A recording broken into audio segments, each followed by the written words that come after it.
Okay so hello students. So आज के इस वीडियो में हम स्टार्ट करने जा रहे हैं अपना एक new fresh chapter which is chapter number 8 trigonometry. ठीक है, तो ये एक नया चैप्टर है। आई थिंक मैंने चेक किया, आपने 9th क्लास में ट्रिग्नोमेट्री नहीं पढ़ा है। ठीक है, तो ये आपका एक बिल्कुल फ्रेश चैप्टर होगा। अगर आपने पिछला कुछ भी मतलब अभी तक मेरे से नहीं पढ़ा है या तो कुछ मतलब पढ़ा भी है नहीं भी पढ़ा है कुछ चैप्टर्स, तो पुराने चैप्टर्स से इसका कोई भी रिलेशन नहीं है। ठीक है, ये बिल्कुल एक फ्रेश चैप्टर होगा आपका। ठीक है, सब कुछ कॉन्सेप्ट इसमें बिल्कुल नए होंगे। ठीक है, सो आज हम chapter number 8 introduction to trigonometry, introduction से स्टार्ट करेंगे इसका। ठीक है, अभी फिलहाल आप ये चैप्टर फर्स्ट टाइम पढ़ रहे हैं, तो ये चैप्टर अभी आपको मतलब जितनी भी एक्सरसाइज करोगे इजी लगेंगी। ठीक है, इसके बाद जो आपका चैप्टर आएगा chapter number 9 applications of trigonometry, उसमें थोड़ा सा टफ पड़ जाता है। ठीक है, और आगे जाके जब आप 11th-12th में जाते हो तब इसकी एक बड़ी फील्ड में फिर इसके क्वेश्चंस आते हैं। ठीक है, अभी फिलहाल बिल्कुल बेसिक से स्टार्ट करेंगे, बिल्कुल बेसिक होगा इस चैप्टर में भी, इंट्रोडक्शन और बाकी भी जो हम जितना करेंगे। ठीक है, काफ़ी वैसे मतलब जब हम आगे जाके पढ़ते हैं ना हायर क्लासेस में, आप मैथ्स में पढ़ोगे, मैं थोड़ा सा इंट्रोडक्शन देना चाहूँगी ट्रिग्नोमेट्री का कि क्या लोगों के माइंड में इमेज बनती है जब वो नाम सुनते हैं ट्रिग्नोमेट्री चैप्टर का। ठीक है, तो अभी तो फिलहाल आप लोग नए हो, बट बाकी आपने किसी और के मुंह से सुना होगा कि ट्रिग्नोमेट्री कैसा चैप्टर होता है, तो आपको मतलब जनरली लोग कहते होंगे कि अरे ये तो बहुत हार्ड चैप्टर होता है ट्रिग्नोमेट्री और बहुत टफ होता है या समझ में नहीं आता है ट्रिग्नोमेट्री। सो ऐसा है वैसे। ठीक है, कि हार्ड होता है चैप्टर ट्रिग्नोमेट्री का। ठीक है, लेकिन फिलहाल अभी आप जस्ट पढ़ोगे तो अभी इतना हार्ड नहीं होगा, बिल्कुल बेसिक से होगा और बिल्कुल अंडरस्टैंडेबल होगा। ठीक है, बहुत अच्छे से मैं इसको स्टार्ट कराऊंगी आपको ट्रिग्नोमेट्री, ताकि आपके माइंड में बिल्कुल भी डर ना रहे इस चैप्टर का। ठीक है, सो अभी फिलहाल हम इसको डिस्कस करेंगे, बहुत सी नई चीज़ें इसमें आप पढ़ोगे आगे जाके। ये जो इसका यूज़ होता है बेसिकली, काफ़ी लोग कहते हैं कि ये साइन थीटा कॉस थीटा, आपने आई होप सुना भी होगा। ठीक है, काफ़ी ज़्यादा पॉपुलर हो गया, मतलब लोग मतलब ट्रिग्नोमेट्री का मजाक थोड़ा उड़ाने लग गए हैं कि हम रियल लाइफ में हमने कभी भी आज तक यूज़ नहीं करा ये sine theta cos theta tan theta. ठीक है, ये सब थीटा वगैरह ये सब आप इसमें ही पढ़ते हो। ठीक है, काफ़ी लोग कहते हैं कि हमने यूज़ नहीं आया। देखो, मैथ्स में ऐसा कोई भी चैप्टर नहीं होता जिसका रियल लाइफ में यूज़ नहीं हो। ठीक है, वरना अगर उसका कोई रियल लाइफ में यूज़ ही नहीं होता तो उसको आप यहाँ पे चैप्टर को पढ़ ही क्यों रहे थे। ठीक है, आपके एनसीईआरटी में वो चैप्टर होता ही क्यों। माना कि एक जो मतलब लोकल पर्सन होता है, आप एक ऑर्डिनरी पर्सन हो, आपका रियल लाइफ में कोई यूज़ नहीं है ट्रिग्नोमेट्री का, आई अंडरस्टैंड। ठीक है, मेरे को पता है कि रियल लाइफ में जब आप किसी के साथ किसी दुकान पे सामान खरीदने जाओगे, सब्जी खरीदने जाओगे, वहाँ पर आप ट्रिग्नोमेट्री नहीं लगाओगे, वहाँ पर आप ये जो आपने अभी तक पढ़ा है ट्रायंगल्स पढ़ा है ये सब नहीं लगाओगे। लेकिन हर सब्जेक्ट का, हर चैप्टर का अपना एक यूज़ होता है। वो आप फील्ड जब आप बड़े हो जाओगे तब आप अपनी जब आगे जाके और पढ़ाई करोगे, सो उसमें ये पढ़ाई और डीप में आती है, तब इनका एक ब्रॉडर पर्सपेक्टिव आपको इनको दिखेगा, इनका ब्रॉडर जो व्यू है चैप्टर का, इंपॉर्टेंस जो है, स्पेसिफिकेशन जो है वो आपको आगे जाके दिखती है। जब आप 10th क्लास में होते हो आपको हर फील्ड के चैप्टर्स को पढ़ाया जाता है। ठीक है, भले ही वो चाहे कोई एक पर्सन आर्किटेक्चर बनता है तो उसमें उसको कितना चीज़ें देखनी पड़ेगी। ठीक है, उसमें भी काफ़ी ज़्यादा ट्रिग्नोमेट्री का भी यूज़ होता है, और बाकी जो सरफेस एरिया, वॉल्यूम्स, एरिया निकालना, वॉल्यूम निकालना, ठीक है, ये सब ज़्यादा आगे यूज़ आता है। फिर सीरीज़ हो गई, अभी आपने एपी पढ़ा, और ज्योमेट्री के आप चैप्टर्स पढ़ते हो, अलजेब्रा आप पढ़ते हो।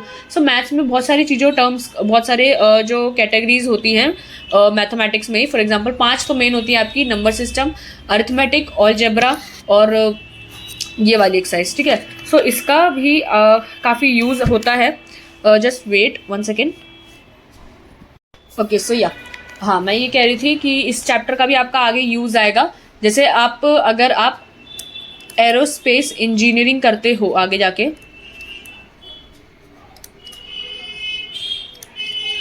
ठीक है, आप एरोस्पेस इंजीनियरिंग करते हो या आप आगे जाके इंजीनियरिंग भी चूज करते हो, तो उसमें भी ट्रिग्नोमेट्री आपका काफ़ी ज़्यादा एक इम्पॉर्टेंट चैप्टर होता है। एरोस्पेस इंजीनियरिंग में तो काफ़ी ज़्यादा है। और लाइक ये जितने भी एयरक्राफ्ट्स बनते हैं, एरोप्लेन्स हो गए आपके, जितने भी एयरक्राफ्ट्स हैं आपके, वो सब, चाहे वो एक पायलट हो, उड़ाने वाला हो, या उसको बनाने वाला हो, ठीक है, उसमें ही आपका सबसे ज़्यादा यूज़ होता है ट्रिग्नोमेट्री का। ठीक है। पायलट्स वगैरह के तो सबसे ज़्यादा है ही, और बनाने में, एयरक्राफ्ट्स को बनाने में भी यूज़ होता है। बाकी एक फील्ड तो मुझे इसकी पता है, एरोस्पेस इंजीनियरिंग की, बाकी और भी जगह पर इसका यूज़ होता है। आई थिंक आर्किटेक्चर में जब कोई पर्सन बिल्डिंग बनाता है, ये सब बनाता है, रोड्स, डैम्स वगैरह, ये सब जो भी बनाता है, तो उसमें भी सबसे ज़्यादा ट्रिग्नोमेट्री का यूज़ होता है। अभी मैं इसको पढ़ाऊंगी, जब आप इसको पढ़ोगे बुक से भी, तो आपको इसका रियल लाइफ एग्जांपल या यूज़ इसमें ही दिख जाएगा। ठीक है, तो बिल्कुल फ्रेश से स्टार्ट करेंगे। काफ़ी अच्छा चैप्टर होने वाला है, बिल्कुल ध्यान से पढ़ना। सारे कॉन्सेप्ट्स क्लियर करके चलोगे तो आगे जाके भी ये चैप्टर आपको परेशान नहीं करेगा, वरना जिसके बेसिक क्लियर नहीं होते, जिसका कॉन्सेप्ट क्लियर नहीं होता, उसको तो आगे जाके भी प्रॉब्लम आती है इस ट्रिग्नोमेट्री वाले चैप्टर में, और वो 100% आएगी आपको अगर आपका बेसिक क्लियर नहीं है। ठीक है, आपका कॉन्सेप्ट क्लियर नहीं है तो ना ही आपको अगले चैप्टर में मजा आएगा, और आपको चैप्टर भारी ही लगेगा। ठीक है, बहुत से लोगों को ये चैप्टर भारी लगता है, मैं पहले ही बता रही हूँ, वो इसी वजह से, क्योंकि ध्यान से नहीं पढ़ते हैं, कॉन्सेप्ट क्लियर नहीं होते हैं। बाकी अभी हम स्टार्ट करते हैं इस चैप्टर को। मैंने बहुत ज़्यादा इंट्रोडक्शन दे दिया, आई होप इसका 5 मिनट हो गए। ठीक है, 5 मिनट से इंट्रोडक्शन ही दे दिया बिल्कुल ही, तो बताना भी ज़रूरी था। एक बिल्कुल नया आपका ब्रांड न्यू चैप्टर है ट्रिग्नोमेट्री, और मैंने चेक किया कि आपने शायद 9th क्लास में पढ़ा है या नहीं, तो मुझे लगा इतना बताने की ज़रूरत नहीं पड़ेगी, बट आपने चैप्टर नहीं पढ़ा है 9th क्लास में। मैंने सिलेबस देखा NCERT का, तो उसमें नहीं है ये चैप्टर। सो बिल्कुल स्टार्टिंग से, इसलिए मैंने आपको इंट्रोड्यूस कराया इस चैप्टर से। तो पहले पढ़ते हैं। सबसे पहले एक कोट पढ़ो, क्या लिखा हुआ है। There is perhaps nothing which so occupies the middle position of mathematics as trigonometry. So मतलब यहाँ पे क्या लिखा है, देयर इज परहैप्स नथिंग, यानी कुछ भी नहीं है, which so occupies the middle position of maths, जो मैथ्स की जो मिडल पोजिशन जिसको ट्रिग्नोमेट्री कहा जाता है, ऐसा कोई भी टॉपिक नहीं है, फील्ड नहीं है जो मैथ्स की जो ये इस मिडल पोजिशन को ग्रैब कर सके, ऑक्यूपाई कर सके। सो मैंने जैसे कि बताया ना, आपकी जो मैथ्स की जो फील्ड है ना, मैथमेटिक्स तो आपका ब्रॉड टर्म होता है, उसके अंदर आपके 5 मेन टॉपिक्स होते हैं, मतलब जो सारे चैप्टर्स होते हैं ना, वो इन्हीं की कैटेगरी में आपके आते हैं। सबसे पहला आपका होता है नंबर सिस्टम, यानी जितने भी आपके क्वेश्चंस होते हैं नंबर सिस्टम से रिलेटेड, वो इधर आते हैं। फिर आपका अरिथमेटिक होता है। अरिथमेटिक आपका रियल लाइफ प्रॉब्लम्स से बेस्ड है। रियल लाइफ में इस जो चैप्टर होता है ना, like profit and loss, compound interest, और अरिथमेटिक में और आपका एवरेजेस आ गया, स्पीड, टाइम, डिस्टेंस, ये सब आ गया।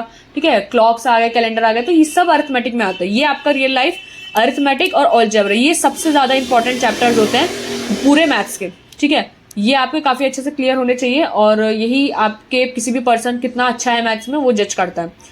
ठीक है, सो अरिथमेटिक, अलजेब्रा, आपका ज्योमेट्री आता है। ठीक है, ज्योमेट्री में आपका कोऑर्डिनेट ज्योमेट्री और सब इसमें इंक्लूडेड है। ज्योमेट्री यानी मेंसुरेशन वाला चैप्टर आपने पढ़ा होगा, सरफेस एरिया वॉल्यूम्स का, वो भी ज्योमेट्री के अंदर ही आता है। कोऑर्डिनेट ज्योमेट्री होगी, वो भी इसके अंदर आ जाती है। ठीक है, और बाकी ट्रिग्नोमेट्री आपकी अलग फील्ड होती है। ठीक है, ट्रिग्नोमेट्री कभी भी ज्योमेट्री में नहीं आता। ट्रिग्नोमेट्री कुछ लोग इंक्लूड कर देते हैं ज्योमेट्री के अंदर ट्रिग्नोमेट्री, बट ट्रिग्नोमेट्री आपकी एक अलग फील्ड होती है, इसमें कुछ रिलेटेड नहीं होता है इन चारों में से। ठीक है, ये आपका बिल्कुल अलग होता है। आप इसको मॉडर्न मैथ्स भी होती है। ठीक है, मॉडर्न मैथ्स करके अलग फील्ड, मतलब बहुत से लोग बना देते हैं, बट मॉडर्न मैथ्स में जैसे आपके परम्यूटेशन कॉम्बिनेशन वाले चैप्टर्स आपने पढ़े होंगे, सो परम्यूटेशन कॉम्बिनेशन हो गया, रिलेशन फंक्शन हो गया, ये सब चैप्टर्स आप आगे पढ़ोगे, ये मॉडर्न मैथ्स के अंदर आते हैं। ठीक है, ट्रिग्नोमेट्री में तो आपका ये सब आएगा ही, इसकी तो अपनी खुद की फील्ड है, ब्रॉड टर्म है।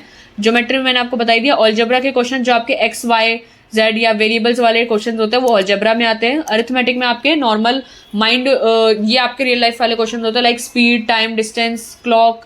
ठीक है, ये सारे क्वेश्चन में आते हैं। नंबर सिस्टम के आपके क्वेश्चन नंबर से आते हैं। रिमाइंडर थ्योरम, लाइक रिमाइंडर्स हो गया, या फिर डिविजिबिलिटी हो गए, तो ये सब नंबर सिस्टम में आता है।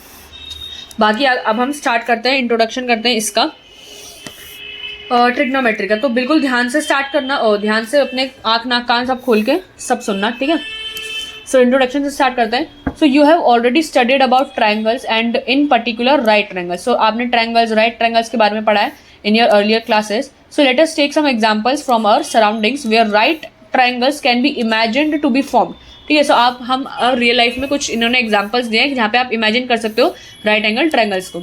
सो फर्स्ट इन्होंने एक कुतुब मीनार को लिया है कि suppose the student of a school are visiting Qutub Minar. ठीक है, so now if a student is looking at the top of the Minar, अगर यहाँ पे ये एक स्टूडेंट है और यहाँ पे कुतुब मीनार है, अगर वो पर्सन इसके बिल्कुल टॉप पे देखेगा, इस कुतुब मीनार के बिल्कुल टॉप पर, so now if a student is looking at minar, a right angle triangle can be imagine to be made. ठीक है, सो अगर ये पर्सन इस एंगल से इसके बिल्कुल टॉप को देख रहा है और ये मीनार तो बिल्कुल सीधी खड़ी होगी, तो ये एक राइट एंगल ट्रायंगल, ये एंगल जो होगा वो 90 डिग्री का होगा। ठीक ठीक है।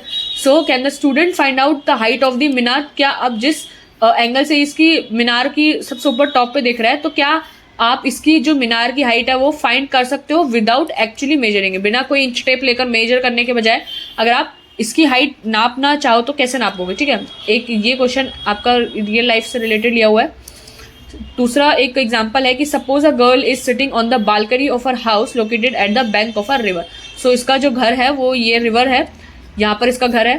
सो ये बालकनी में देख रही है and she is looking down at a flower pot placed on a stair of temple situated near by on the other bank of the river. तो ये एक फ्लावर पॉट रखा हुआ है, दूसरी साइड, एक साइड पे तो उसका घर है, दूसरी साइड पे दूसरा घर है, टेम्पल है, यहाँ पे एक फ्लावर पॉट रखा है और ये लड़की बालकनी से इसको देख रही है, ठीक है। सो राइट एंगल ट्रायंगल आप यहाँ पे भी इमेजिन कर सकते हो कि ये घर बिल्कुल सीधा खड़ा है और ये आपका 90 डिग्री का बन रहा है एंगल, और ये बिल्कुल इस सामने इस एंगल से सिर्फ इस फ्लावर पॉट को देख रही है। सो कुछ एंगल यहाँ बन रहा होगा। सेम आपका एग्जांपल यहीं पे था कि कुछ एंगल से ये कितने एंगल से देख रहा है उस टॉप ऑफ मीनार को, यहाँ पे भी एक एंगल बन रहा होगा।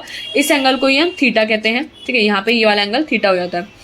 सो राइट एंगल ट्रायंगल आप यहाँ पे इमेजिन कर सकते हो। And if you know the height eight which the person is sitting, so can you find the width of the river. अब इन्होंने एक दूसरा क्वेश्चन इसमें उठाया कि अगर आपको पता है इसकी हाइट, अगर आपको इस बिल्डिंग की हाइट पता है तो क्या आप इसकी रिवर की हाइट रिवर की विड्थ बता सकते हो कितनी बड़ी होगी ये, ठीक है।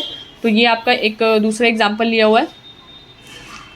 So third one is suppose a hot air balloon is flying in the air, okay, and a girl happens to spot the balloon in the sky and runs to her mother to tell her about it, ठीक है। सो एक hot air balloon उग रहा है नहीं, hot air balloon उड़ रहा है यहाँ पर, ठीक है। एक लड़की उसी बलून को देख रही है। सो बलून बिल्कुल सीधा उड़ रहा है, ये 90 डिग्री का होगा, फिर धीरे धीरे बलून उड़ता उड़ता यहाँ पर इस पोजीशन पर आ गया। अब वो इसको इस एंगल से देख रही है, तो ये एंगल ऑब्वियसली 90 डिग्री का होगा।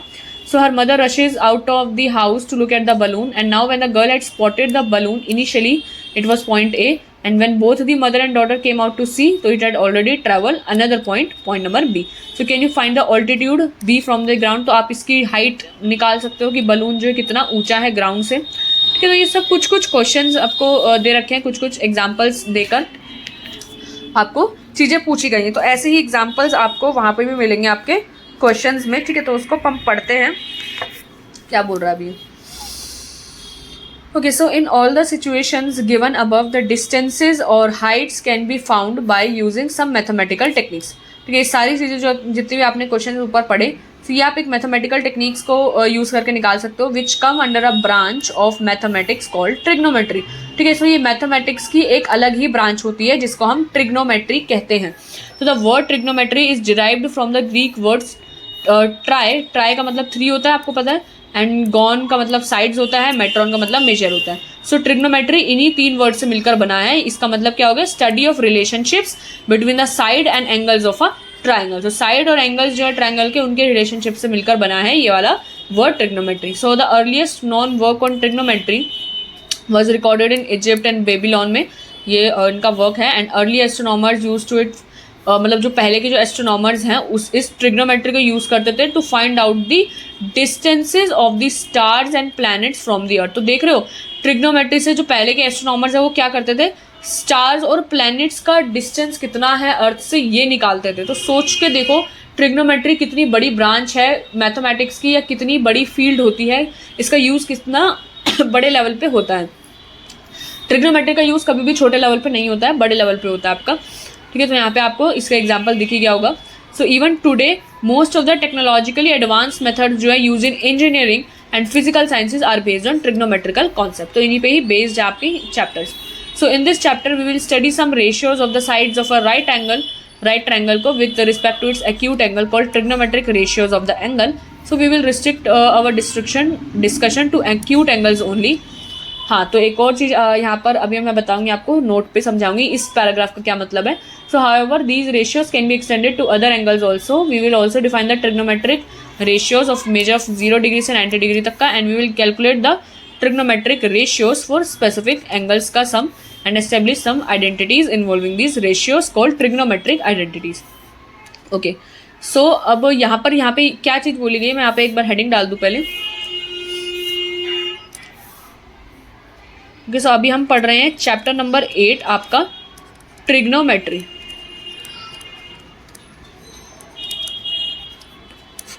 ट्रिग्नोमेट्री पढ़ रहे हैं, इंट्रोडक्शन पढ़ रहे हैं बिल्कुल आज तो।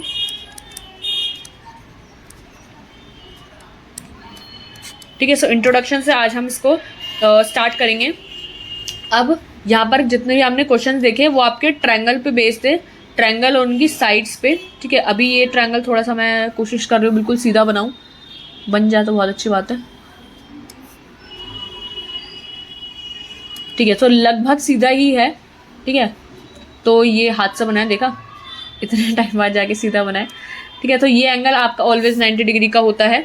ठीक है, और यहाँ पर जो एंगल बन रहा है ये आपका एक एक्यूट एंगल होता है आपका। ठीक है, सो एक्यूट एंगल आई होप आपको पता होगा, एक्यूट एंगल जो होता है वो आपका 90 डिग्री से छोटा एंगल होता है। ठीक है, तो ये आपका एक्यूट एंगल होता है और इसको हम थीटा कहते हैं।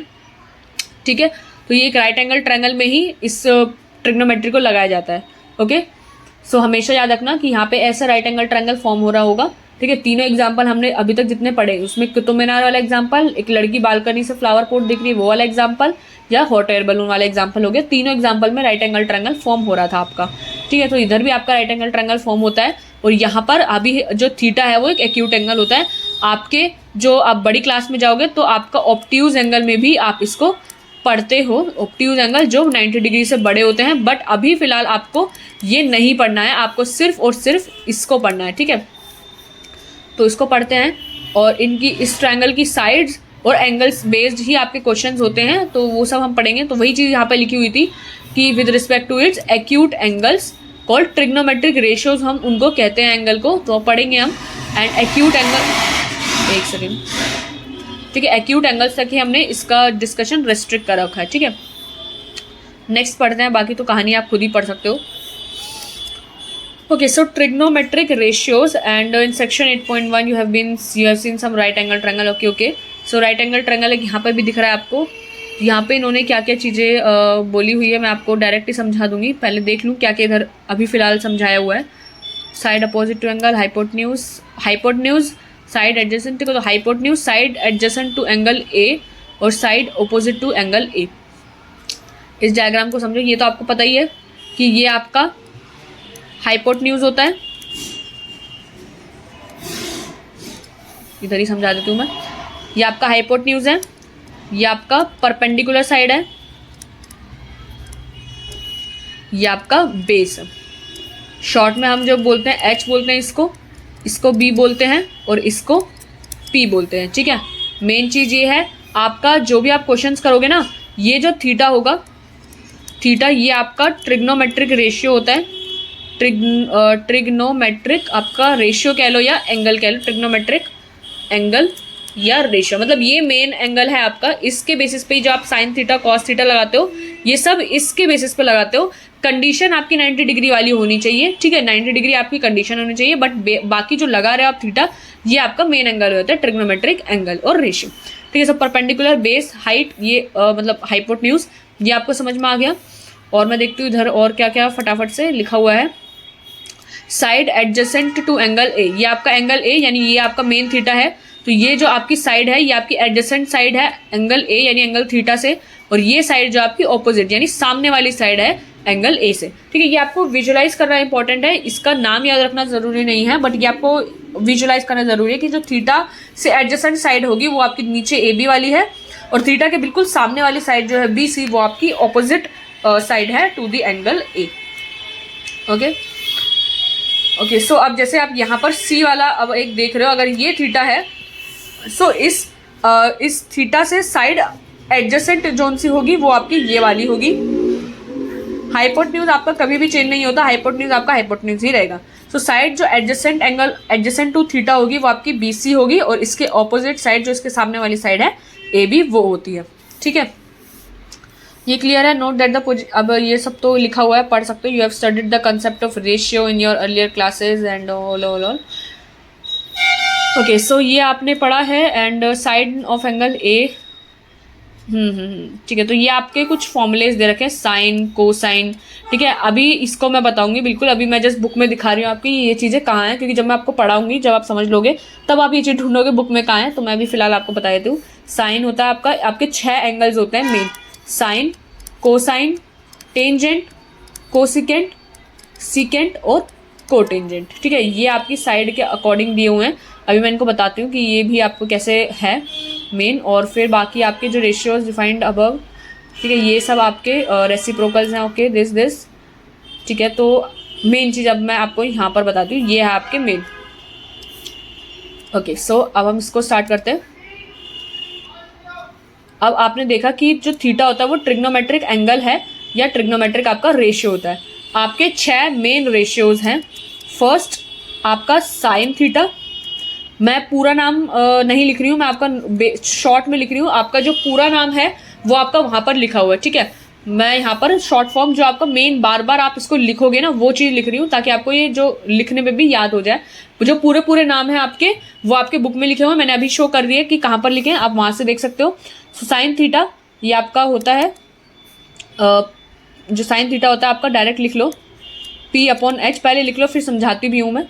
साइन थीटा, कॉस थीटा होता है आपका B/H, टेन थीटा होता है आपका P/B, फोर्थ कोसेक थीटा ये होता है आपका H/P, और फिफ्थ हो गया आपका सेक थीटा ये होता है आपका H/B, और सिक्स होता है आपका कोट थीटा ये होता है आपका B/P। ओके, सो ये मेन चीज़ थी आपका साइन थीटा। कोसिकेंट थीटा, देखो मैं शॉर्ट में इनका नाम यहाँ पर लिख देती हूँ, फुल फॉर्म्स इनकी, अगर किसी को मतलब किसी को क्या आपको पता भी होनी चाहिए फुल फॉर्म्स भी। ठीक है, सो साइन ये होता है साइन थीटा, मैं यहाँ पे फुल फॉर्म्स लिख रही हूँ। ठीक है, साइन थीटा ये होता है, इसका पूरा नाम होता है कोसाइन थीटा। ये होता है आपका टेंजेंट थीटा, ये होता है आपका कोसिकेंट थीटा,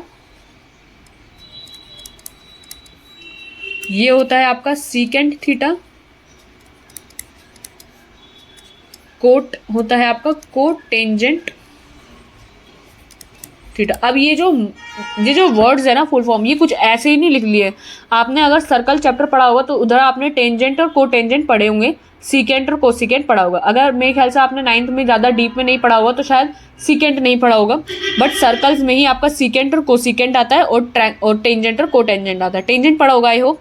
ठीक है, साइन और कोसाइन आपका एक अलग आप पढ़ोगे, वहाँ पर आता है। ठीक है, साइन और कोसाइन ये इनके फुल फॉर्म्स हो गए। साइन थीटा, आपको हर बार ये बड़ा बड़ा नाम लिखने की जरूरत नहीं होती, इनका जो शॉर्ट फॉर्म जो मेन आपका चलता है वो ये चलता है। ठीक है, ये आपके शॉर्ट फुल फॉर्म्स में मैंने लिख दिए हैं, ये शॉर्ट फॉर्म्स होती हैं। ठीक है, बाकी तो ये हो गया साइन थीटा कॉस थीटा। और ये अब ये P/H, B/H, H/B, ये जो है ना आपका, यहाँ पर मैं लिख देती हूँ। P है आपका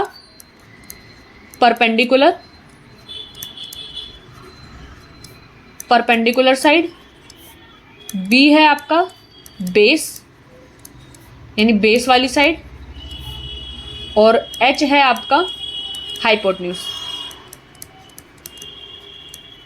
ठीक है, हाइपोटेन्यूज, यूज हाइपोटेन्यूज। ठीक है, तो हाइपोटेन्यूज आपका PBH हो जाता है। जो भी आप ट्रायंगल ले रहे हो, फॉर एग्जांपल आपने यही वाला ट्रायंगल लिया है, triangle ABC।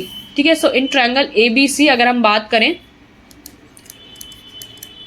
So in triangle ABC में जो आपका BC है वो आपका बेस है, आपका जो AB है वो आपका परपेंडिकुलर है, और जो आपका AC है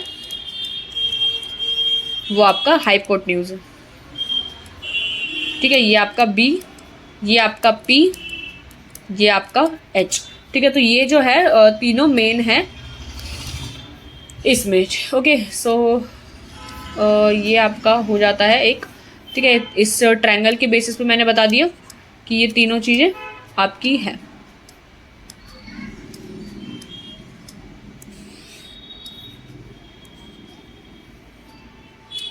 ओके, सो ये done. And P sine theta जो होता है आपका P/H होता है, यानी परपेंडिकुलर अपॉन में हाइपोटेन्यूज होता है। कॉस थीटा B/H होता है, base upon height. Tan theta आपका परपेंडिकुलर अपॉन बेस। ठीक है, और कोसेक थीटा आपका hypotenuse upon perpendicular, sec theta H upon B यानी हाइपोटेन्यूज अपॉन बेस, और कोट थीटा आपका बेस अपॉन परपेंडिकुलर। अब मैं कहूँ अगर कि आपको ये 6 के 6 जो ये P upon H, B upon H, ये सारी चीज़ें जो सबकी याद होनी चाहिए, ठीक है। क्यों मैंने ऐसा क्यों कहा? क्योंकि ये ही सबसे ज़्यादा इंपॉर्टेंट है, इसी के बेसिस पे आप क्वेश्चंस के आंसर्स निकालते हो, ठीक है। तो आपको ये पता होना चाहिए, अगर मैं आपसे बोलूँ कि टेन थीटा क्या होता है तो आपको आंख बंद करके बता देना होगा कि tan theta is equals to perpendicular upon base या पी अपॉन बी। अगर मैं आपसे पूछूं कि बताओ कोट थीटा क्या होता है तो आपको बता देना झट से कि बी अपॉन पी यानी बेस अपॉन परपेंडिकुलर। अगर मैंने आपसे पूछा साइन थीटा क्या होता है तो आपको फटाफट से बताना होगा परपेंडिकुलर अपॉन हाइट होता है। तो ये सबके जो रेशियोज हैं ट्रायंगल के बेसिस पे, मतलब P upon H, B upon H, ये कैसे होंगे ये पूरा प्रॉपर आपको याद होना चाहिए। सबसे ज़्यादा इंपॉर्टेंट, सबसे ज़्यादा फाउंडेशन ही है इसका इस पे। अब आप मुझसे पूछोगे कि मैम मतलब ये तो काफ़ी थोड़ा ज़्यादा हार्ड हो जाएगा, हम गलती भी कर सकते हैं। ऑब्वियसली आप गलती कर सकते हो, ठीक है। तो इसको याद रखने का एक तरीका होता है, ठीक है। क्या होता है अब मैं आपको बताती हूँ। जैसे आपने अभी देखा, यहाँ पर मैं लिख देती हूँ साइन थीटा, यहाँ पर मैं लिख देती हूँ अगर कॉस थीटा, और यहाँ पर मैं लिख देती हूँ टेन थीटा, ठीक है। अभी आपने पढ़ा कि P अपॉन ये कौन सा होता है, P अपॉन एच होता है ना, यहाँ P अपॉन एच होता है, ये आपका P अपॉन एच होता है, ठीक है। ये आपका B अपॉन एच होता है, ये आपका P अपॉन बी होता है। अब ये तो आपका रेशियोज लिख दिया मैंने, ठीक है। अब आप इसको याद कैसे करोगे, ठीक है। तो बहुत से बच्चों ने अपना अलग अलग तरीका बनाया हुआ है याद करने का। इसको क्या कि इसमें मतलब पी बी पी, इसको याद करने का क्या तरीका होता है, मैं 2 लाइंस आपको बता देती हूँ, बाकी आप अपना खुद बना लेना। कुछ बच्चे जो है इसको याद करने के लिए बोलते हैं पी बी पी है ना, तो आप इसको बोलते हो ऊपर से पाकिस्तान भूखा प्यासा, नीचे हिंदुस्तान हरा भरा, ठीक है। तो ये मैं ये नहीं कह रही, मैं कुछ गलत नहीं बोल रही इधर, बट यहाँ पर मैं जस्ट आपको एक याद करने का एक तरीका बता रही हूँ, ठीक है। बहुत से बच्चे ये बनाते हैं, तो मैंने भी इसी तरीके से वैसे तो याद करा हुआ था कि पाकिस्तान भूखा प्यासा, हिंदुस्तान हरा भरा।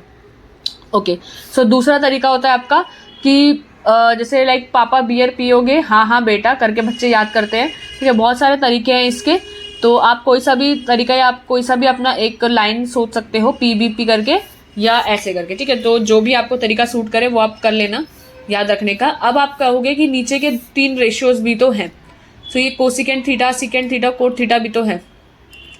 अब एक बात समझो, जो इन्हीं के ही रेसिप्रोकल्स है ना, कोसिकेंट थीटा यहाँ पे मैं लिख देती हूँ, इनके जो रेसिप्रोकल्स हैं ये रेसिप्रोकल्स, ठीक है। क्या साइन थीटा का जो, इसको थोड़ा बड़ा कर लेते हैं, इसमें जो साइन थीटा का रेसिप्रोकल होता है क्या चीज, अब मैं यहाँ पर रेसिप्रोकल्स ही लिख रही हूँ। साइन थीटा का रेसिप्रोकल होता है यानी उल्टा, रेसिप्रोकल तो आपको पता ही होगा ना, साइन थीटा का होता है कोसेक थीटा, कोस थीटा का होता है सेक थीटा, और टेन थीटा का होता है कोट थीटा। ये इनके रेसिप्रोकल होते हैं। अब मैंने अगर कहा रेसिप्रोकल तो इनका जो साइड्स भी है वो भी उल्टी हो जाती है, यानी ये आपका एच अपॉन पी हो जाता है, ये आपका एच अपॉन बी हो जाता है, और ये आपका बी अपॉन पी हो जाता है, ठीक है। आप मैच कर सकते हो, बिल्कुल सेम आपका ऐसे आ जाता है, ठीक है। सो आपको सिर्फ एक ही बार इसको याद करने की ज़रूरत है। मैं अगर हाईलाइट करूँ सो आपको ये वाली चीज़, ठीक है, 1 मिनट रुको, इसको बड़ा हाईलाइट लेते हैं,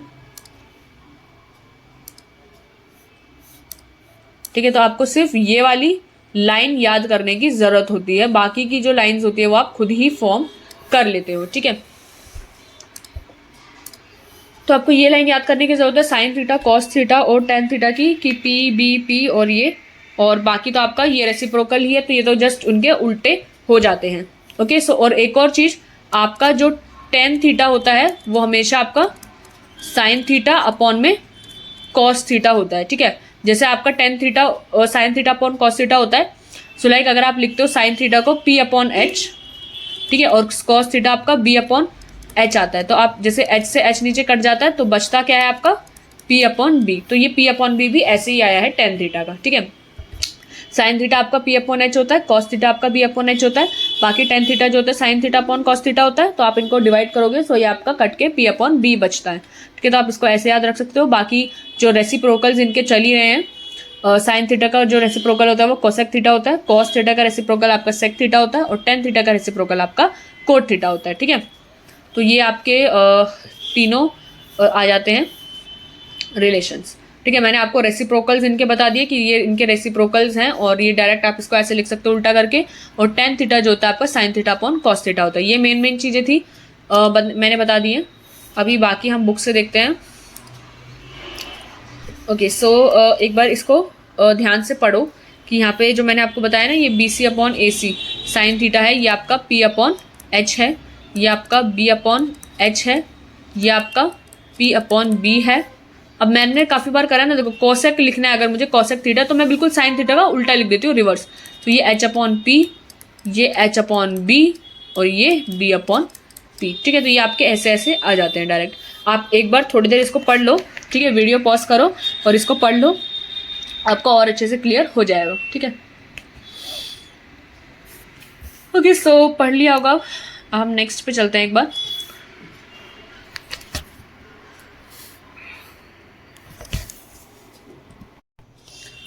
ओके, सो आई होप ये सारी चीज़ें क्लियर हो गई होंगी आपको। ठीक है, तो नेक्स्ट डिस्कस करते हैं अब ये the ratios defined above are abbreviated है साइन ए कॉस। ये तो मैंने आपको बता ही दिया है। ठीक है, एब्रीविएशन बड़े बड़े लिखे हुए हैं, एब्रीविएशन इनकी साइन ए कॉस है, शॉर्ट में ये है। Note that the ratios this are respectively the reciprocals of the ratios this. ठीक है, तो रेसिप्रोकल्स हैं, ये मैंने भी आपको बता दिया।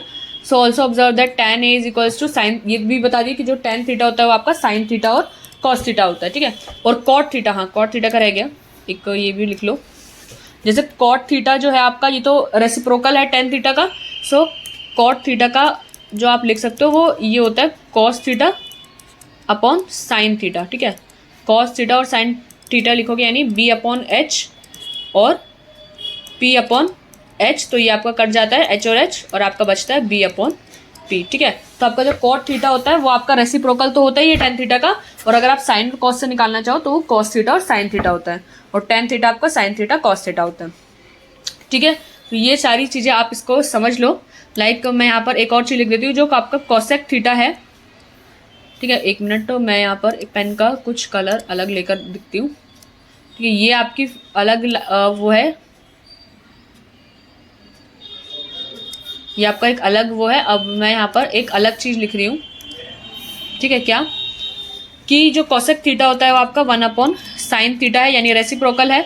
मैंने यहाँ पर रेसिप्रोकल के लिए लिख दिया ताकि आपको पता रहे। और सेक थीटा जो होता है आपका 1 अपॉन कॉस थीटा होता है, और ये आपका 1 अपॉन टेन थीटा होता है। ठीक है, साइन कॉस और टेन ये अलग अलग आपके थीटास होते हैं।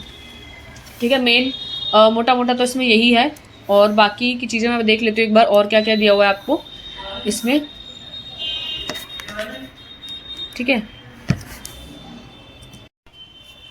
ठीक है, सो ये आपका क्लियर हो गया। So the trigonometric ratios of an acute angle in a right angle express the relationship between the angle and the length of its sides. ठीक है, तो यही जो आपके ट्रिग्नोमेट्रिक रेशियोज हैं, ये आपका क्या रिलेशन दिखाते हैं, उस राइट एंगल ट्रायंगल में जो एंगल है और लेंथ ऑफ इट्स साइड, उनसे रिलेशन दिखाते हैं।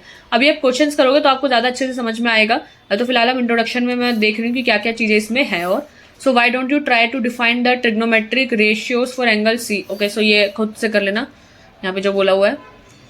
ओके, सो ये थोड़ा और ज्ञान है आर्यभट्ट जी का, और पढ़ लेना। ठीक है, ज्ञान है। एक मिनट रुको, ये आपका अब यहाँ पे पढ़ो कि यहाँ पे क्या है कि note that the symbol sine A is used as an abbreviation for the sine of angle. ठीक है, तो ये तो एब्रीविएशन है, मैंने आपको बता दिया। ये तो इतना इम्पोर्टेंट है नहीं, यहाँ पर पढ़ लेना ये चीज़, मतलब ये इतनी इम्पोर्टेंट नहीं है। यहाँ पे जो इम्पोर्टेंट चीज़ें मैं आपको वही डिस्कस करा रही हूँ। ठीक है, ये चीज़ तो आपका ये सब पढ़ने लायक नहीं है, इन सबको स्किप करो, टाइम पास करने की ज़रूरत नहीं है। ठीक है, एक मिनट, नीचे नीचे हम और पढ़ते हैं अगर इसको। सिंस हाइपोटेन्यूज, हाँ आपका हाइपोटेन्यूज ये इंपॉर्टेंट लाइन है। Since the hypotenuse is the longest side होती है राइट एंगल ट्रायंगल की, तो जो वैल्यू ऑफ साइन है और कॉस ए होता है इज ऑलवेज लेस देन 1। ठीक है, ये आपको मतलब एमसीक्यू में तो जैसे नहीं आता, बट ये थोड़ा पता होना चाहिए कि सबसे पहली चीज़ तो हाइपोटेन्यूज आपकी लॉन्गेस्ट साइड होती है ट्रायंगल, राइट एंगल ट्रायंगल में, ये आपको पता है। और इसी वजह से ही आपकी जो साइन ए और कॉस ए यानी साइन थीटा और कॉस थीटा की वैल्यू हमेशा आपकी लेस देन 1 होती है। एक ये लाइन और लिख लो। इसका रीज़न जो है यहाँ पर मैं यहाँ पर लिख देती हूँ ये लाइन कि since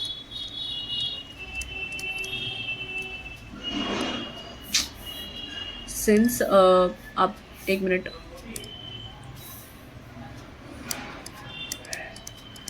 is the longest side होती है आपकी। ये काफ़ी इंपॉर्टेंट लाइन है, मतलब ये पता होनी चाहिए आपको आगे ना, लाइफ कह रही हूँ आपको आगे क्लासेस में, हायर क्लासेस में ना ये चीज़ बहुत इंपॉर्टेंट लाइन रहेगी कि since hypotenuse is the longest side of right angled triangle,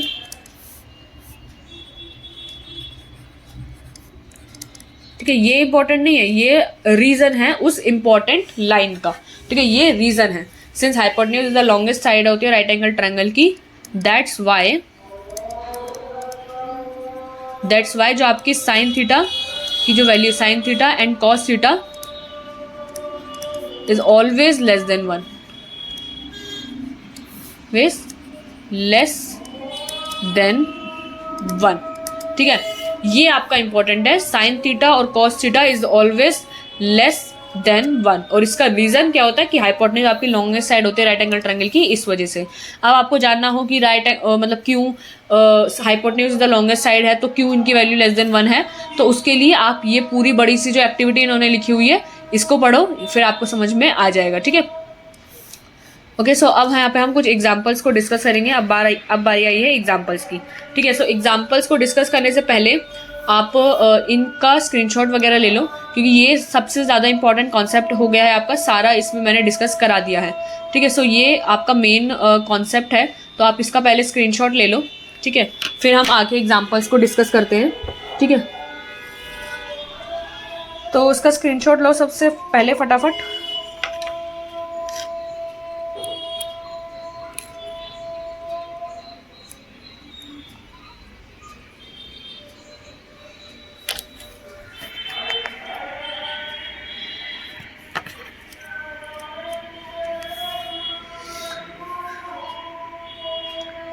ठीक है, अब इतना हो गया था ना, अब आप इसका पूरा एक साथ ये दिख रहा होगा, एक मिनट, आपने यहाँ तक देख लिया, यानी tan थीटा तक आपने देख लिया, तो आप यहाँ तक देखो, और फिर ये नीचे की जो टेबल है वो तो एक साथ ही दिखा दूंगी मैं, बाकी ये इंपॉर्टेंट है, ये देख लो,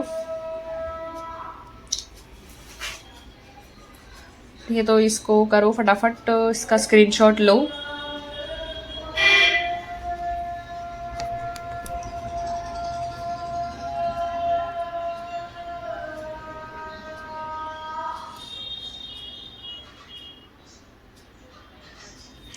ठीक है, तो ये हो गया। एंड नेक्स्ट एक मिनट रुको, हाँ, नेक्स्ट इसका स्क्रीनशॉट लो पूरा, ये टेबल है और ये साइन थीटा का ये भी पूरा इसके नीचे आ रहा है, तो ये सारा का सारा इसमें इंक्लूड हो रहा है। मैं थोड़ा सा और नीचे एक बार करके दिखा देती हूँ कि नीचे और कुछ भी नहीं है। सो लास्ट यही है आपका, ठीक है। सो इसका स्क्रीनशॉट लो फटाफट से, इसके बाद आपका सारा कॉन्सेप्ट खत्म हो जाता है फिलहाल के लिए, तो एक्सरसाइज 8.1 के लिए, ठीक है। सो पहले इसका स्क्रीनशॉट लो, फिर हम आगे एग्जांपल्स स्टार्ट करते हैं और बिल्कुल आराम से करेंगे, समझ के करेंगे कि क्या है क्या नहीं, ठीक है।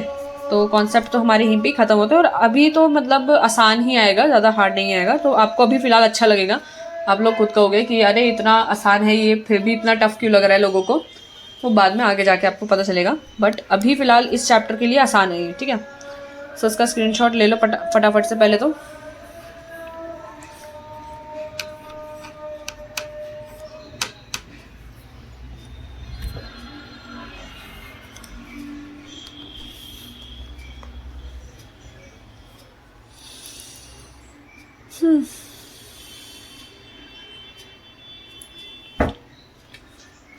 ठीक है, तो ले लिया अब तक तो, और अब हम स्टार्ट करते हैं एग्जाम्पल्स, ठीक है। सो यहाँ पर मैं एक लाइन बना देती हूँ, इसके बाद हम स्टार्ट कर रहे हैं अपना example number 1। Okay, so example number 1, now we are starting, पढ़ते हैं, ठीक है। सो एग्जाम्पल नंबर 1 आपका क्या कह रहा है, given tan a is equals to 4/3। अब आपको पता है tan थीटा क्या होता है आपका, tan थीटा जो होता है आपका P/3 बी होता है, ये हमने पढ़ा है ना अभी कि tan थीटा आपका p अपॉन बी होता है। तो यानी आपका tan a दे रखा है 4/3, यानी ये है आपका 4/3, यानी p है आपका कुछ 4 और b है आपका कुछ 3। 4 और 3 एग्जैक्ट वैल्यूज नहीं है, बट इनका कोई ना कोई मल्टीपल है। देखो ये क्या होता है, रेशियोज है ना आपके, मतलब आपके यहाँ पर कोई ना कोई नंबर होता है। फॉर एग्जाम्पल यहाँ पर आपका मतलब लाइक देखो यहाँ पर अगर 8 है और यहाँ पर 6 है, कुछ भी हो सकता है, 8 या 6 हो गया या फिर ये हो गया, ठीक है। तो आप जब इसको काटा आपने, तो ये आपने 2 से काट दिया कि 2 4 ज़ा 8 एंड 2 3 ज़ा 6।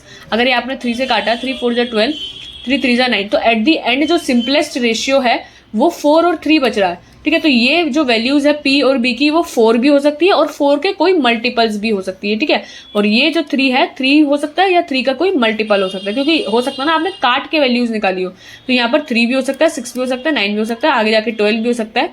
सो p जो है कोई 4 का मल्टीपल होगा और b 3 का मल्टीपल होता है, ठीक है। तो इसका मतलब ये होता है, रेशियोज अगर आपको दिए होते हैं तो उसका समझने का जो फंडा होता है वो ये होता है। अभी फिलहाल मैं इसको रब कर देती हूँ, ठीक है। और जहां पे ये उन्होंने 4 के 3 के लिखा है, तो इसका मतलब ये है कि यानी ये कोई 4 का मल्टीपल है और ये 3 का मल्टीपल है, तो हमने 4 के और 3 के लटका रखा है इसको। So find the other trigonometric ratios of the angle A. So आपको अब अलग अलग जो ट्रिग्नोमेट्रिक रेशियोज हैं उसको निकालना होगा इधर, ठीक है। तो ये निकालना सीखते हैं कि ये कैसे हम इसको निकालते हैं, ठीक है। तो हम इसको नोट पे जाते हैं, लिया क्या था, 4 और 3 था ना आपका tan ए। आपको गिवन क्या है कि tan a आपका 4/3 है और आपको अदर वैल्यूज भी निकालनी है इधर, ठीक है। तो हम इसको निकाल लेते हैं, जस्ट एक मिनट रुको। हाँ ठीक है। सो tan a आपका दिया हुआ है एंड यहाँ पे आप लिख लो कि वी नो दैट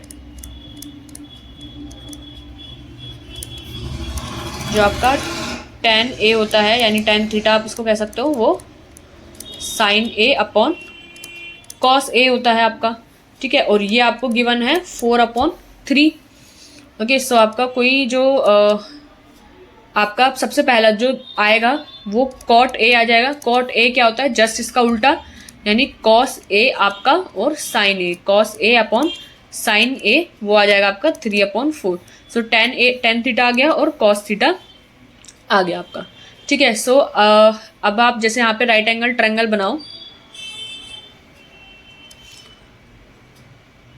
तो tan थीटा आपका sin थीटा और cos थीटा, पहले तो ये आपका 90 डिग्री होता है, ठीक है। और ये आपका मेन थीटा होता है। और जो sin a और cos a है आपका, जो tan थीटा होता है वो आपका p/b होता है। अब आप इसको ट्रायंगल में पुट करोगे, तो ट्रायंगल के लिए तो आपको परपेंडिकुलर बेस हाइपोटेन्यूज ये वाली साइड्स चाहिए होंगी। तो ये अगर आपका p/b होता है तो ये आपका b/p हो जाता है। तो यानी आपका जो ये है थीटा, अब इस एंगल से आप सारी साइड्स लिखोगे कैसे, देखो परपेंडिकुलर सामने वाली साइड होती है जो कि यहाँ पर 4 दी हुई है, ठीक है। थीटा यानी जो बेस है, बेस तो आपका ये होता है 3। तो अब आपको एक आइडेंटिटी पता है उसकी, पाइथागोरस थ्योरम। तो फ्रॉम पाइथागोरस थ्योरम से आप यहाँ पे लिख सकते हो,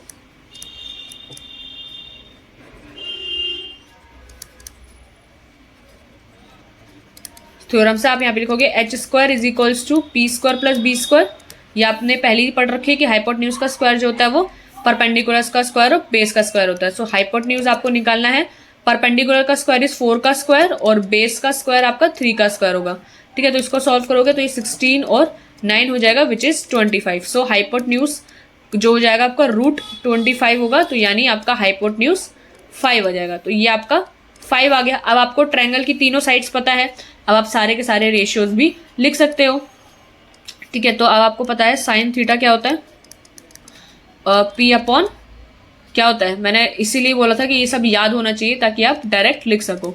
cos थीटा होता है आपका b/h, ठीक है। tan थीटा तो आपको चलो पता ही है, बट मैं फिर भी सारे अब ट्रायंगल से कैसे हम यहाँ पर रेशियोज लिखते हैं वो समझ लेते हैं, ठीक है। tan थीटा होता है आपका p/b और सारे जितने cosec थीटा होता है आपका, cosec थीटा बिल्कुल sin थीटा का उल्टा, यानी मैं यहाँ पे 1/sin थीटा लिख दूँ या इसका उल्टा लिख दूँ h/p, सेम ही आना है, ठीक है।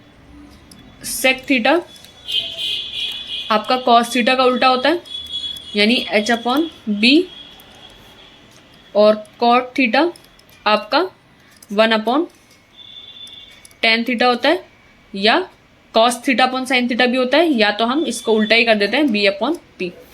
ठीक है, तो अब आपको सारे यहाँ पर लिखने होंगे। तो p/h, अब आपको नज़र जो है थीटा पे रखनी है, इस एंगल के व्यू पॉइंट पे ही सारे आपको रेशियोज एंगल सारे लिखने होंगे। ठीक है, सो थीटा को ही देखते हुए आपको लिखना है perpendicular upon hypotenuse. So perpendicular आपका सामने वाली साइड 4 और हाइपोटेन्यूज आपकी 5। सो 4/5 is your answer. Cos theta आपका b/h, बेस है आपका 3 और हाइपोटेन्यूज आपका 5 है, तो that is your answer. Ten theta आपका p/b, तो थीटा ये है सामने और p/b, तो परपेंडिकुलर इज 4, बेस इज 3, तो that is your answer. Cos theta, cosec theta sorry, वो उल्टा होता है साइन थीटा का, तो ये तो आपका 5/4 हो जाएगा, नहीं तो हाइपोटेन्यूज 5 और परपेंडिकुलर 4। सेक थीटा आपका उल्टा कॉस थीटा का, तो विच इज 5/3, या उसका हम देखें तो हाइपोटेन्यूज 5 और बेस 3। सो कॉट थीटा टेन थीटा का ही उल्टा, विच इज 3/4, यानी बेस और आपका परपेंडिकुलर 3 और 4। ठीक है, ऐसे आप सारे जो आंसर्स हैं निकालते हो। ठीक है, ये तो आपका काफ़ी आसान क्वेश्चन था, जस्ट आपको पता लगने के लिए कि एक ट्रायंगल से जो रेशियोज होते हैं वो कैसे लिखे जाते हैं। ठीक है, सो आई होप ये चीज़ क्लियर हो गई होगी आपको। ओके, सो नेक्स्ट एग्जांपल पे चलते हैं, और यहाँ पर पाइथागोरस थ्योरम भी हमने यूज़ किया हाइपोटेन्यूज को निकालने के लिए। ठीक है, तो इसका स्क्रीनशॉट ले लो पहले, मैं अब लास्ट में टाइम नहीं दूंगी, मतलब आप बीच बीच में लेते जाओ, क्योंकि मैंने अब ऊपर वाले का तो स्क्रीनशॉट आपको दे ही दिया है और टाइम दे दिया है। आप पहले एग्जाम्पल नंबर 1 का भी ले लो। ठीक है, फिर नेक्स्ट का देखेंगे।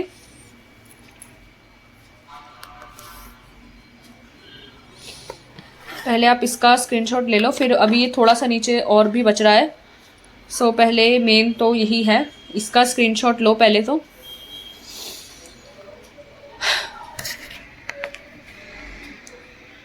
ठीक है, अब आप ये थोड़ा सा नीचे बच रहा था ना कॉसेक, सेक और कॉट थीटा का, तो इसका स्क्रीनशॉट ले लो पहले।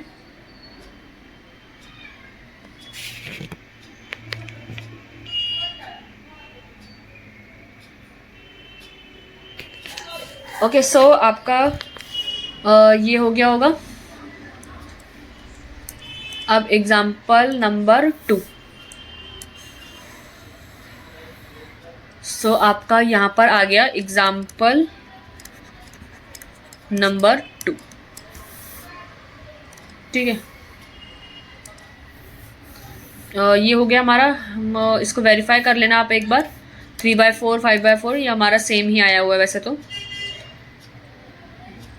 ठीक है, सो एग्जाम्पल नंबर 2, इसको पढ़ो, इसमें क्या कह रहा है।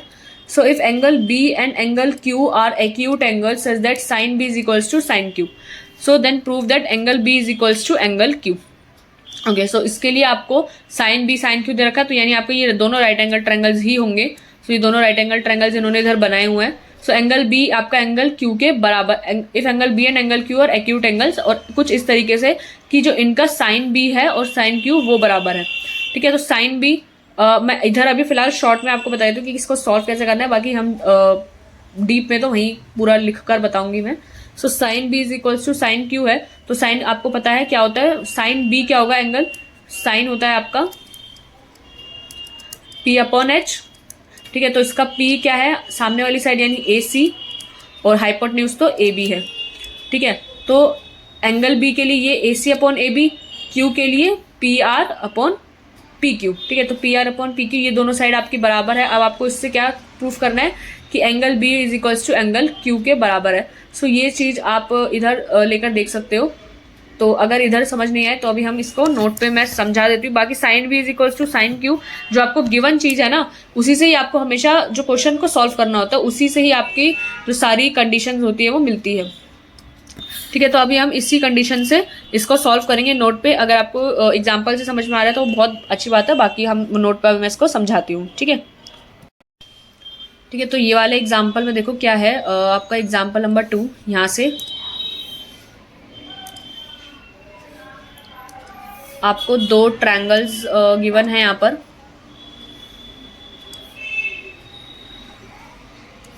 एक ये वाला और एक ये वाला।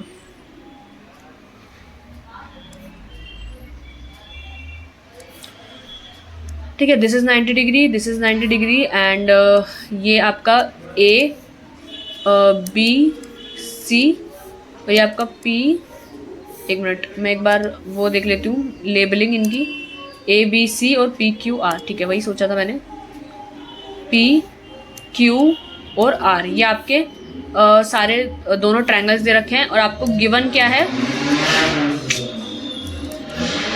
ओके बहुत नॉइज आ रही है आई होप बाहर से ना। तो गिवन क्या है आपको, sine B is equals to sine Q, ठीक है। सो गिवन आपको sine B is equals to sine Q है और आपको पता है साइन क्या होता है आपका, आपका होता है जो पी अपॉन एच होता है आपका। सो साइन बी क्या, जब साइन जो है पी अपॉन एच होता है तो साइन बी क्या हो जाएगा, परपेंडिकुलर यानी आपका ए सी और हाइपोटेन्यूज आपका ए बी, ठीक है। और आपका साइन क्यू क्या होगा, पी आर परपेंडिकुलर और हाइपोटेन्यूज आपका पी क्यू, ठीक है। तो ये आपका पी और ये आपका एच, अब ये बोला हुआ है दोनों इक्वल हैं। सो फर्स्ट और इसको सेकंड मतलब इक्वेशन भी क्यों ही लेना, मतलब ये तो आपको गिवन ही है ना ऑलरेडी। सो इक्वेशन भी छोड़ो। सो आपका यहाँ पे आप दैट इम्प्लाइज करके लिख सकते हो कि A C upon A B is equals to P R upon में पी क्यू, ठीक है। ये चीज़ आपको गिवन है और इसको हमने कुछ के मान लिया है, जैसे आप अपने एग्जाम्पल में भी देखा होगा, ठीक है। इसको हमने कुछ के मान लिया यानी A C upon A B is equals to something के and P R upon P Q वो भी आपका कुछ के है, के वैल्यू है, मतलब कुछ आपकी वैल्यू है, इन दोनों की सेम ही वैल्यू है इसलिए इनकी कुछ ना कुछ वैल्यू है। सो अब आप पाइथागोरस थ्योरम अगर आप यहाँ पे लगाओ, सो फ्रॉम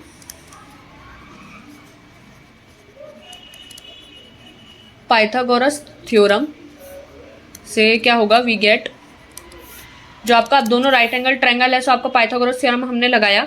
सो जो आपका ए बी है, ए बी आपका हाइपोटेन्यूज है, तो आपको पता है जो हाइपोटेन्यूज होता है वो root P square plus B square होता है। पढ़ा क्या है आपने, H square is equals to P square plus B square ना। सो हमने एच का स्क्वायर रूट में डाल दिया उधर को, ठीक है। सो ये वाली फॉर्म भी आपने आई होप काफ़ी बार यूज़ करी होगी। सो हाइपोटेन्यूज अगर हम सबसे पहले triangle in triangle A B C में बात करें, तो यहाँ पर जो ए बी होगा वो क्या हो जाएगा, रूट परपेंडिकुलर का स्क्वायर यानी ए सी का स्क्वायर प्लस बी सी का स्क्वायर, ठीक है।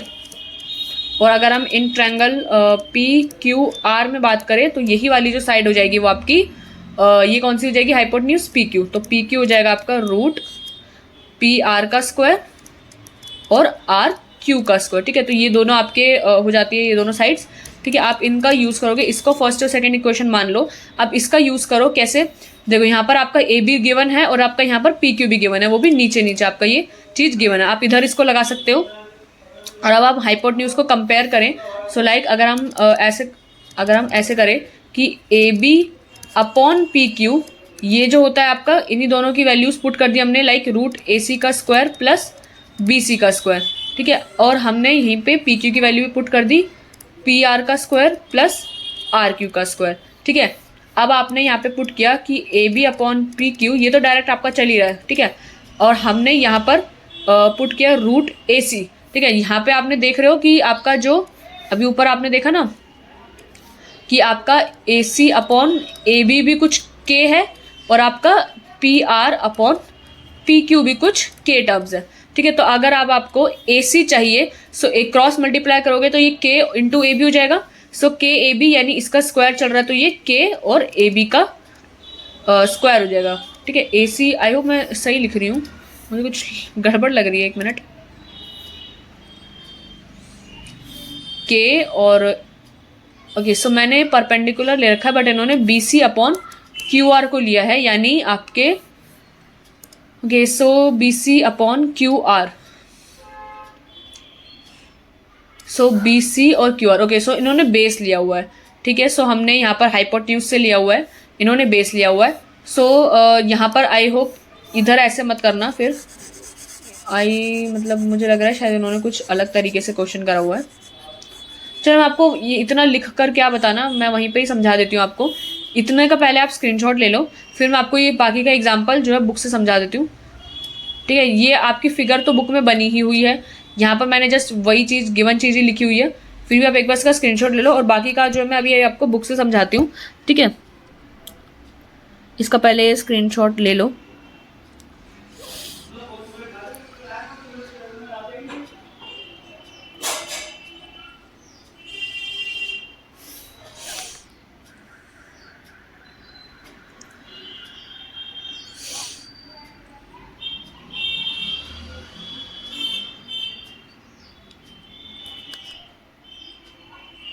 ठीक है, ले लिया। अब हम एक बार इसको मैं बुक से समझा देती हूँ।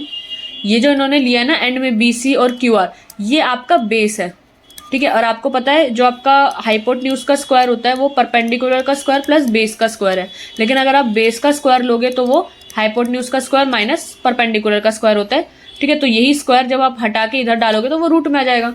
सो वही चीज़ इन्होंने लिखी हुई है यहाँ पर, बी सी और क्यू आर आपका बेस है और ए बी और पी क्यू आपका हाइपोटेन्यूज है। तो हाइपोटेन्यूज का square H square minus P square ही यहाँ पर लिखा हुआ है, ठीक है। So B C upon Q R को इन्होंने फ्रैक्शन में अगर आपका ऐसे लिखोगे, सो ये आपका रूट ए बी का स्क्वायर माइनस ए सी का स्क्वायर, ये तो डायरेक्ट आ गया।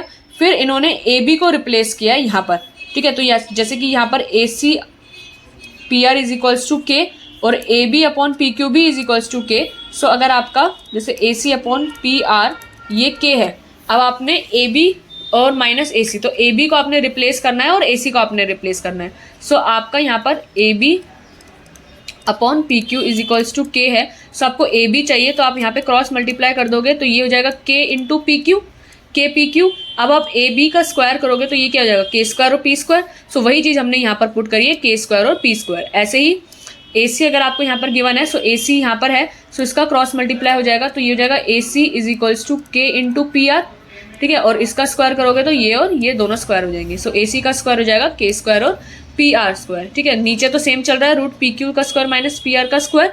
अब देखो इतना आपको समझ में आ गया। अब मैं इसको रब कर देती हूँ, ठीक है, ताकि थोड़ा क्लियर हो। यहाँ पे बड़ा मेसी हो गया है ये, ठीक है। इतना आपको समझ में आ गया होगा।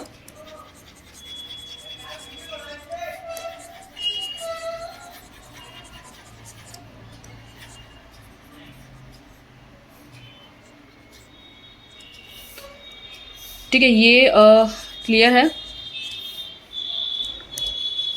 अब देखो यहाँ पे रूट के स्क्वायर पी स्क्वायर माइनस के स्क्वायर पी स्क्वायर आ गया, ठीक है। तो अब आपका के यहाँ पर कॉमन आ जाएगा। अगर आप के स्क्वायर कॉमन ले लोगे और रूट से बाहर निकालोगे तो के बचेगा सिर्फ, ठीक है। यहाँ पर अगर आप इन्होंने स्टेप मिस करे हुए हैं तो वो अब आप कर सकते हो स्टेप मिस। देखो बार बार इतना बड़ा बड़ा लिखोगे तो टाइम वेस्ट आपका ही होगा। सो के स्क्वायर अगर आप कॉमन ले लोगे तो ये पी स्क्वायर पी क्यू का स्क्वायर माइनस पी आर का स्क्वायर बचता है। फिर ये के स्क्वायर रूट से बाहर आएगा तो के आ जाएगा, तो के और अंदर बचेगा पी क्यू का स्क्वायर माइनस पी आर का स्क्वायर। और इन्होंने ये इसलिए किया था ताकि अब ये नीचे और नीचे कॉमन हो जाके कट जाएगा तो बाकी का आपका यहाँ पर फिर के बचता है, ठीक है। तो जब आपका के बचेगा तो आपका बी सी और क्यू आर भी आपका के बराबर आ रहा है, यानी ये क्या है आपका बेस। दोनों क्या है, बी सी और क्यू आर आपके बेस हैं, ठीक है। बी सी और क्यू आर आपके बेस हैं। और आपको यहाँ पर गिवन क्या था, A C upon A B is equals to P R और पी क्यू था। इन्होंने हाइपोटेन्यूज एक साइड कर लिया और बेस एक साइड कर लिया, ठीक है। सो ए बी और पी क्यू क्या है आपका, ए बी और पी क्यू आपके दोनों हाइपोटेन्यूज है। ये दोनों आपके हाइपोटेन्यूज हैं और ये दोनों आपके परपेंडिकुलर साइड है, ठीक है। तो ये दोनों एक इक्वल हैं, ये दोनों रेशियो में, ये दोनों सेम रेशियो में। तो जब यहाँ पर जो रेशियोज हैं वो सेम है तो आपने पढ़ा है कि जो ट्रायंगल्स होते हैं या जो सिमिलैरिटी आपने पढ़ी हुई है पहले ही, तो यहाँ पर इसी थ्योरम का यूज़ किया हुआ है। तो by using theorem this A C B और पी आर क्यू वाले जो दोनों ट्रायंगल्स हैं वो आपके सिमिलर हो जाते हैं। साइन सिमिलर का रखा हुआ है, सो सिमिलर है तो यानी आपके कॉरिस्पॉन्डिंग एंगल्स बराबर होते हैं। सो आपका angle B is equals to angle Q होता है। ओके, सो आई होप ये वाला क्वेश्चन भी आपको समझ में आ गया होगा, ठीक है। देख लो एक बार, स्क्रीनशॉट वगैरह लेना उधर ही तो ले लेना। वैसे तो लेने जैसा कुछ है तो है नहीं, ठीक है, फिर भी ले लो। ओके, ठीक है। सो चलो टाइम भी ओवर हो गया है। अब आपके एग्जाम्पल नंबर 3, कितने एग्जाम्पल है इसमें, 3 4 5 तो ओके, सो 3 एग्जाम्पल्स और बच रहे हैं इसमें। कल करेंगे ये एग्जाम्पल्स और बाकी जो एक्सरसाइज है 8.1 इसमें आपके 11 क्वेश्चन हैं, ठीक है। सो 2 पार्ट्स में ये एक्सरसाइज भी कंप्लीट हो जाएगी आपकी और 3 एग्जाम्पल्स आपके और बच रहे हैं। तो हम कर लेंगे इसको 2-3 वीडियोस में तो कंप्लीट। बाकी आज हमने इंट्रोडक्शन डिस्कस किया था, ठीक है। तो ये तो आपका क्लियर हो गया होगा। बुक मैं अब बंद कर देती हूँ, बुक में ज़्यादा कुछ है नहीं। अब एक बार नोट पे से समझा देती हूँ। ये हमने आज डिस्कस किया है पूरा, ठीक है। ये एग्जाम्पल नंबर 2 तो बुक से समझा दिया मैंने। एग्जाम्पल नंबर 1 में आपको ट्रायंगल से हमने सारे रेशियोज लिखे। बाकी जो मेन था वो यही था आपके सारे के सारे एंगल्स का, ठीक है। ठीक है, सारे के सारे आपने एंगल्स पढ़े कि कौन से क्या एंगल होता है, साइन कॉस, टेन, कोसेक, सेक और कॉट। ये 6 के 6 एंगल आपके सबसे ज़्यादा इंपॉर्टेंट है। इनका जो ये P upon H, B upon H है, ये हमने ट्रायंगल की पर्सपेक्टिव से लिखा है कि परपेंडिकुलर, हाइट और बेस कैसे कैसे यूज़ करना है आपको। ये बिल्कुल याद होने चाहिए आपको, ठीक है, बिल्कुल भी गड़बड़ मत करना इसमें। और ये जो ट्रायंगल है इसमें एक एंगल 90 डिग्री का होता है और बाकी ये थीटा होता है। थीटा के पर्सपेक्टिव से हम सारी चीज़ें लिखते हैं कि कौन सी साइड परपेंडिकुलर है, कौन सी बेस, कौन सी हाइपोटेन्यूज आपकी, ठीक है। सो ये 6 ट्रिग्नोमेट्रिक आपके एंगल्स और रेशियोज हम इनको कहते हैं, ठीक है। और ये आपको याद करने का एक ये सबसे इंपॉर्टेंट था यहाँ पर कि रेसिप्रोकल्स कौन कौन से होते हैं, और टैन थीटा, कॉट थीटा, ये सब हमने पढ़ा। इनका साइन थीटा, कॉस थीटा से रिलेशन होता है, ठीक है। और इनको याद करने का तरीका मैंने बताया कि आपको साइन, कॉस, टेन, ये 3 तो मतलब मेन याद होने ही चाहिए। सो मैंने इसका तरीका भी आपको बता दिया था।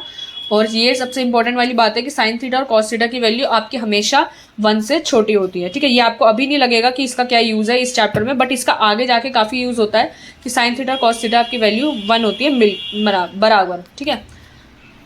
तो अब मैं वीडियो एंड कर देती हूँ, ठीक है। आप लोग जा सकते हैं। मैं स्टॉप कर रही हूँ वीडियो को।